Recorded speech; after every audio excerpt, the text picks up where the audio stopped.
ਇੱਕ ਓੰਕਾਰ ਸਤਨਾਮ ਕਰਤਾ ਪੁਰਖ ਨਿਰਭਉ ਨਿਰਵੈਰ ਅਕਾਲ ਮੂਰਤ ਅਜੂਨੀ ਸੈਭੰ ਗੁਰ ਪ੍ਰਸਾਦ ਜਪ ਆਦ ਸੱਚ ਜੁਗਾਦ ਸੱਚ ਹੈ ਪੀ ਸੱਚ ਨਾਨਕ ਹੋਸੀ ਪੀ ਸੱਚ ਇੱਕ ਉਦਤੀ ਗੁਰੂ ਨਾਨਕ ਦੇਵਾ ਓੰਕਾਰ ਗੁਰ ਅੰਗਦ ਪੇਵਾ ਸਤਨਾਮ ਗੁਰ ਅਮਰ ਪਿਆਰੇ ਕਰਤਾ ਰਾਮਦਾਸ ਗੁਰਬਾਰੇ ਪੁਰਖ ਸ੍ਰੀ ਅਰਜਨ ਸੁਖਦਾਨੀ ਨਿਰਭਉ ਹਰਿ ਗੋਬਿੰਦ ਗੁਣ ਖਾਨੀ निर्वैर गुरु है श्री हर राय अकाल मूर्त हर कृष्ण ते आए अजूनी तेग बहादुर राय सहब अंगुर दसमें सहाय गुर प्रसाद ग्रंथ गुर ज्ञाना वाहे गुरु बंदन भगवाना गुरु ग्रंथ कल जुग पयो श्री गुरु रूप महान 10 पातशाह एहो रूप है गुरु ग्रंथ जी जान पूरन देखियो आत्मा द्वैत सर्वनवार पय शांत मन संत तन पद नमो हमार मूक उचरे शास्त्र खाटे पिंग गिरन छर जाए अंध लिखे बदरोस ने जो काल करा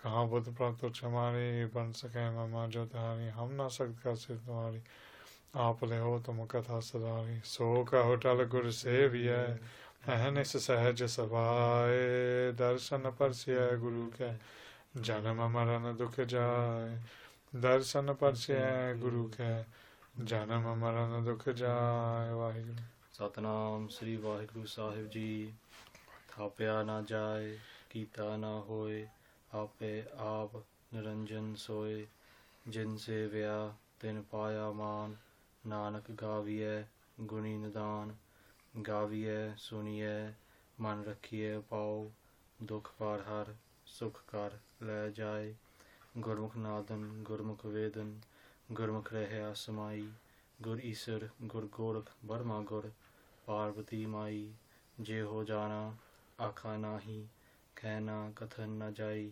गुरा एक देह बुझाई सबना जिया का एक दाता सो मैं विसर न जाई वाहिगुरु जी का खालसा वाहिगुरु जी की फतेह गुरु रूप साध संगत जी वाहिगुरु जी का खालसा वाहिगुरु जी की फतेह. We're continuing on with the Katha of the Sri Japji Sahib. We are currently going through the teeka of Sant Kirpal Singh Ji Satogaliwale, the Sampardaic teeka called the Amir Pandar, and we are on the sixth Pauri of the Sri, I think the fifth Pauri, sorry, of the Sri Japji Sahib. Last time previously we got through half of the arths of this Pauri already, where we got up to Manrakirpal Dukpar Har Sukar Lejai. We explained that obviously the name of God, the merits of the name of God is that its attributes and what it does is it eradicates all illnesses, maladies, troubles, everything is eradicated, and it's sukkar lejai, and instead it eradicates those, but it brings in the quality of bliss and happiness within a person and causing them to become tranquil within. So what we're going to do is continue on with the katha from there. The Siddhs are still having a conversation with Sri Guru Nanak Dev Ji, and they ask Sri Guru Nanak Dev Ji, say, okay, we've listened to this and you've explained that through the name of God all illnesses are vanquished. However, you've said obviously Gaviya Suniya Manrakirpal, you've mentioned about singing the praise of God and listening to the praise of God. Should a person do this themselves? Should they listen to and sing the praise of God themselves? And Sri Guru Nanak Dev Ji replied, गाविए सुनिए मन रखिए पाओ. and here Sri Guru Nanak Dev Ji says, look, what a person should do is they should listen to the singing of praises by the Guru. It's the Guru who is going to sing the praises of Vaheguru through the upadesh that they give, the discourse that they give. The discourse is then going to provide them with the knowledge that they need in order to become one with God. They need to listen to this knowledge. Once they listen to this knowledge, they need to reflect upon it and put it in their mind and have faith in it. Upon reflection, by practicing it, which is known as Sunnan Mananadhyasan, as soon as they do that, then that will give them the divine knowledge that they need. Pao. Pao here means Brahm. Brahm means God. So the godly knowledge is obtained through this way. So that's the first part of the question. And then the next line goes on to explain the knowledge that is gained, what is gained through knowledge. And Maharaj continues, दुख पार हर सुख कर ले जाए. and this is what happens from that knowledge that is gained, the merit that is gained. All of the sins, all of the pains are eradicated. Hari. Hari is an epithet, it's a name given to God. But Hari means Haran, the one who eradicates, one who dispels pain, malady, any troubles. And what Hari Parameshwar does is he eradicates all the problems and illnesses, and he himself, Paramatma, God, Hari Parameshwar, he himself is the abode of all happiness. He then comes within a person. Basically, all the cloud of the veil around him is removed, and a person realizes that the abode within their heart, within their body, is that of God, and he instead replaces all the illnesses. And that's what happens. The person who gains this sort of knowledge, then through their body, with every breath that they have, with every inhale and exhale that they do of breath, they remember the name of God, and through that way, within this life, become liberated. They become liberated, and that is they realize their purpose of life as well. So the next question is the question that is asked by the Siddhs to say, okay, that person who becomes all knowledgeable, they will continue to breathe and continue to go through their life where they are liberated. But how is a person to become liberated? What are the methods to become liberated? And Sri Guru Nanak Dev Ji reply, Gurmukh Nadan, Gurmukh Vedan, Gurmukh Rahya Samai. Here Sri Guru Nanak Dev Ji says, look, what happens is the Gurmukh then does three things. First is Nadan. He says, within Sikhi, the person gets hold of the Vajra, gets hold of the Dilraba, gets hold of the classical instruments, uses them in order to recite Gurbani. They recite Gurbani Shabads, they recite them, they read them, they listen to them, they do the Bhakti and Kirtan within the Darbar and the Sangat. So by doing those sorts of methods, that's the first method. And then, so Gurmukh Nadan. So first, that is what the Gurmukhs do there. They first listen. And then Gurmukh Vedan. And what happens then is they start gaining up this. They start giving up this. They start doing vichar, which is deliberation. They deliberate upon the actual words within Gurbani. And it's from this upadesh that then the Gurmukh Vedan, so we still Gurmukh Nadan, Gurmukh Vedan. So the Vedan here is then they start reading the Granth. You start reading the teeka, which is what we're doing here. We're looking at the commentaries. Start looking at the actual definitions of what Gurbani is saying. And after doing that, then once the Gurmukh has understood what is being conveyed, the message being conveyed by Gurbani, then it's Gurmukh Reha Samai. Then what happens is they start going into meditation poses, and remain in meditation because they want to become one with God, and through that they become constant. They become constant within Vaheguru. So these are the methods that are used, Gurmukh Nadan and Gurmukh Vedan. And it's only through that way, Gurmukh Rehasamai, that the Gurmukh becomes one with God. And here, Gurmukh is given 3 times. And the reason for that is there's 3 different people mentioned. Now you have a number of teeka cards who say that every word within Gurbani only has one definition. If that's the case, then here they will give the Gurmukh does this, the Gurmukh does that, and the Gurmukh then becomes Livleen. However, there's 3 different Gurmukhs here. 3 different Gurmukhs, and the word is even though it's spelt in the same manner, it is 3 different definitions given. Within the Sri Nanak Prakash, when you get to the Mangal Charans, the Mangal Charan of Sri Guru Ram Das Ji has the word Pukkar. Pukkar appears 5 times within that Mangal, and it means 5 different things. The first Pukkar means a pond. The second Pukkar means a load of lotus blossoms. So each time that the definition, even though it is spelled exactly the same, it is the word changes, and here is exactly the same. So the first Gurmukh we here have is Gurmukh Nadan. So Gurmukh here means the devotee. The second Gurmukh means the mouth of the Guru. So it's where it says Gurmukh Vedan, or where we've gone Gurmukh Nadan. Gurmukh Nadan is obviously one, the person is learning to recite Gurbani. They're doing it through Kirtan. The second one was they listen to the Upadesh, and that's where it's Gurmukh. So it's from the mouth of the Guru. And the third Gurmukh, Gurmukh Rehasamai, is for Paramatma, is for God Himself. Within Gurbani it says, whatever the subject matter of the line is what the definition of that word will be. If the line of Gurbani is talking about water, and the word har comes up, the term har would be for water. If it is a line of Gurbani talking about Vaheguru, Hari would be the term used for Vaheguru. If it's about Shiva, it's used for Shiva. If it's for Vishnu, Hari is used to represent Vishnu. If it's for a snake, again Hari is used. Again, for a frog, Hari is used. For a lion, Hari is used. Hari has got so many different definitions. You can't just say it is the word for Vaheguru when it isn't all the time. Whatever the subject matter is, you go according to that for the definition.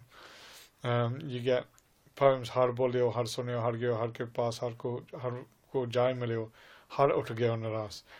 Har is used all the time there. Har bolyo, har sunyo. This, the frog croaked and the snake heard it. Har bolyo, har sunyo, har gyo, har ke paas. So after the snake heard the frog, the snake went towards the frog. Har bolyo, har sunyo, har gyo, har ke paas, har ko har me jai milyo. The frog saw that the snake was coming, so the frog, which is Hari, jumped into the Hari, which is the water. And then the last bit, har ut gayo naras. So the snake, seeing this, that the frog had gone into the water, went off, upset.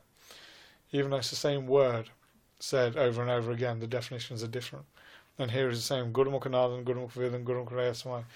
In some teekas it will be given as just the Gurmukh, that is the devotee, or it's from the mouth of the Guru, or it's Paramatma. Here it's all three. All three are used.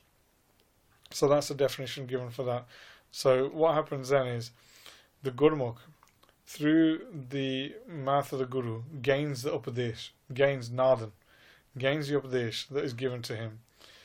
And then through the Vedan, Vedan means to understand that knowledge that is given through the Upadesh. Through the Upadesh, the Jagyasu, which is the initial Gurmukh, becomes the form of Paramatma. They gain the form of God, and they become immersed within it. Gurmukhi Rehasamai, they become immersed within the form of Paramatma. So those are the definitions given by Sri Guru Nanak Dev Ji there. And the Siddhs then ask to say, okay, the Guru who gives the Upadesh to the Jagyasu, so that the person becomes immersed with the Guru, what is that Guru like? Explain to us what is that Guru like. And Sri Guru Nanak Dev Ji replies, Gur Isar, Gur Gorak, Brahma Gur, Parvati Mai. Now here, the definition that I'm going to give, for some people can be quite controversial. We've got a lot of people that are allergic to listening to anything that is Sanatan within Sikhism. But you've got to remember, Guru Nanak Dev Ji are giving this Upadesh within 1400s, 1500s to the Siddhs, who have one form of concept, which is a Sanatan faith. So you can only explain to somebody within an ideology that they understand. You cannot explain to somebody from a remote region about astronomy or something like that they might not understand. You have to talk to them in their own dialect, in their own terms, for something they understand. And here Sri Guru Nanak Dev Ji says, look Siddhs, he says the Guru is Gur Isar. He is like Shivji. He is Gur Gorak. Gorak means the one who protects the land. So he is like Vishnu. Here, Brahma Gur. So the Guru is like Brahma. And then it says Parvati Mai. So the Guru is also like Parvati Mae. He is also like Saraswati. He is also like Lakshmi. And then the question is asked to say, well, you've said, what you've said is you've tried to twist it. How can you say that the Guru is like this? Well, we don't understand. How can Brahma, Vishnu, Shivji, or all of them be similar to the Guru? And then the Guru explains, he says, look, Shiva, his role within the entire universe is to destroy. And initially the Guru is like that. The first thing that the Guru does is destroy. He destroys all the vices within the individual. He goes, then what happens is, after that, once the Guru has destroyed in the same way as Shiva, then what happens is that Brahma is the other deity, like the Guru. What Brahma does is he creates. So in that area that has been vacated, God creates, and here Brahma creates, and here the Guru is the same. He then creates. He creates Satsantog Daya Taram Tirid. He creates all of these good virtues of truth, content, piety, righteousness, mercy. All these things are created, and then so in that form the Guru is like Brahma, and then the next one is the Guru is like Vishnu. What he does is then he propagates these. He looks after them, like a gardener taking care of his seedlings, who waters them every day and nourishes them. Vishnu does that.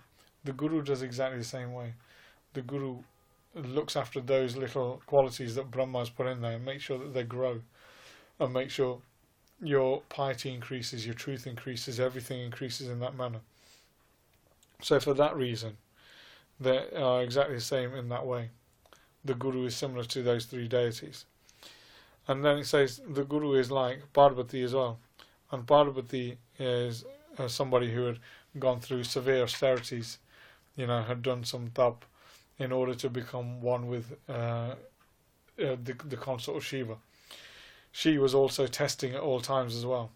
She made sure that she tested in every way that she could. So for that reason, the Guru is the same. The Guru will test the Sikh. Sri Guru Nanak Dev Ji themselves put all the Sikhs through many, many tests. They changed their form. They did all sorts. They put money out. They told people, they adopted a Tamaguni form at the time, which was quite scary, with two dogs. They had let their hair loose. They had put lassi all over their face, and people thought they'd gone mad. But it was a test done. It was a test done, and there were 4 Sikhs left. There were Pai Mansukh, Pai Pagir, the Baba Buddha Ji, Pai Lena Ji. In the end, Pai Lena Ji passed all the trials that were put forward in front of him. And in the same way, the Guru is the same. The Guru is constantly testing. So for that reason, the Guru is similar to Parvati. And then it's Maya, Parvati Maya. Maya is split up into two there. Ma here is for Lakshmi, Maya Lakshmi. Lakshmi is a consort of Vishnu, who brings all sorts of money, wealth, happiness into the house. And the Guru does exactly the same. Worship the Guru like he is Parameshwar. Guru Parameshwar Eko Jana. Gurbani says it. Worship them exactly the same. And here it's exactly the same. If the Guru is to be taken in the form of Vaheguru. And through doing that, all of the prosperities, all of the wealth, all the happiness is held at the feet of the Guru. And the feet of the Guru will reward you with all that. So in the same form, the Guru is the form of Lakshmi. The Guru is the form of Saraswati. Saraswati is known as the deity of knowledge. She is known as the consort of Brahma. And she provides knowledge. And the Guru will do that as well. We've gone through that. Gurmukhi Nadan, Gurmukhi Vedan, Gurmukhi Asmai. The Guru will give you knowledge. Knowledge in turn will give you the divine light and make you realize what the true form of life is. So here, that's what they're saying. Sri Guru Nanak Dev Ji is saying, the Guru is the form of all 6 of these. Where you worship all these deities, why? When the Guru is able to give all these things through the worship of one. So the Siddhs then said, okay, you've said that, but the student themselves, the devotee themselves, what sort of faith should they adopt for the Guru? And then Sri Guru Nanak Dev Ji says, look, when the Guru is in Tamogun Vritti, when they are Tamoguni, then accept them to be the form of Shiva. When they are in Satoguni, then accept them to be Vishnu. When they are in Rajoguni, then accept them to be Brahma. When the Guru is testing a person, take them to be Parvati. When a Guru is giving wealth and happiness, take them to be Lakshmi. When the Guru is imparting knowledge, take them to be Saraswati. Sarda. So the Guru is to take, assumes all of these roles that the deities assume. You don't need the deities because the Guru gives you all these things themselves. So here, that's what Sri Guru Nanak Dev Ji says, that one should do that. One should always take on the deities as being these. And then after explaining that this is how you should take the Guru. This is who the Guru is. The Guru is all the deities because they have all of these qualities that you are worshipping through the deities. So Guru Nanak Dev Ji answers that question, and the Siddhs are, as always, never totally satisfied because they're looking for a way of finding a fault in the works of Guru Nanak Dev Ji. And so the Siddhs then asked, they said, okay, tell us about more praise of the Satoguru. Tell us more about the Satoguru. Tell us more, because at the moment you've given us an understanding, which is the foundation base, but we'd like to know more. And Sri Guru Nanak Dev Ji replies, Je ho jana akha nahi kehna kathan na jai. Sri Guru Nanak Dev Ji goes, look Siddhs, he goes, if I was to tell you more about the praise of the Guru, I would do. I would have told you by now. But the problem is, I'm unable to do so because the complete knowledge, the complete merit of having a Guru is unexplained. It has no limit at the moment. So for that reason, I cannot go any further. However, I can tell you this. And Guru Nanak Dev Ji continues, Gura ek dehe bujai, sabna jiya ka ek data, so main visar na jai. Now Sri Guru Nanak Dev Ji says, the Guru has told me one thing. And Sri Guru Nanak Dev Ji's Guru was God, Paramatma themselves. So that's who they're referring to here. Guru ek dehe bujai. The God has made me understand one thing. And that is, within everybody, that one divine light, the illumination of Vaheguru, is within all beings. It is within all beings. And it was that one divine light, that illumination, that I never forget. I always remember him, and I never forget him in any way. So Sri Guru Nanak Dev Ji this way complete the Pauri. However, the Siddhs carry on and they say to him, okay, you said this Vaheguru that you constantly remember, what is he like? And obviously these are questions that have been asked again before. So Sri Guru Nanak Dev Ji just replies to them and goes through the same toka of Bani, the same lines of Bani that he's gone through. And Sri Guru Nanak Dev Ji replies, Gur Isar, Gur Gorak, Barma Gur, Parvati Mai. Sri Guru Nanak Dev Ji says, look Siddhs, he goes, that Vaheguru that you're mentioning, he's like, he is worthy of praise because of Shiva. He is worthy of praise because of Vishnu. He is worthy of praise because of Brahma. He is worthy of praise because of Parvati. He is worthy of praise because of Lakshmi. He is worthy of praise because of Saraswati. It is because of these deities that he is worthy of praise, because the deities have spread the name of God. The deities have shown their abilities and what they can do. And how have they done that? Because they've gained all those abilities from God themselves. So it's through their actions, it's through them, to also show that God is the greatest. Not the deities, but God themselves. And this is who God is. Paramatma is the greatest out. Then the Siddhs said, okay, tell us about the praise of God. Tell us about the praise of God. And Sri Guru Nanak Dev Ji reply, Je ho jana akha nahi kehna kathan na jai. Again, Sri Guru Nanak Dev Ji says the same thing. Say, how Siddhs, if I was able to tell you the praise of God, would I have not done so far? The problem is that the extent of God's praise, the extent of his glory and merit and splendour is unknown. It is unfathomable. Nobody can understand it, or anybody can understand the depths of it. And for that reason, that's all I can do. However, I can tell you one thing. And Sri Guru Nanak Dev Ji reply, Gura ek dehe bujai, sabna jiya ka ek data, so main visar na jai. Sri Guru Nanak Dev Ji says, look, Vaheguru Parameswar, Guru ek dehe bujai, he is the Guru. And he has taught me the knowledge in order to gain the oneness with him. And it is through that way that I've realised that he never forgets anybody. He is the one Father of all. And he goes, he is everything himself. He never forgets me and I never forget him. He never forgets anybody. He's never separated from anybody. And in this way, Sri Guru Nanak Dev Ji complete the Pauri there. They complete the Pauri with the Siddhs, and next time they'll go on further into the sixth Pauri. But for the fifth Pauri, that is the completion of the definitions within both teeka.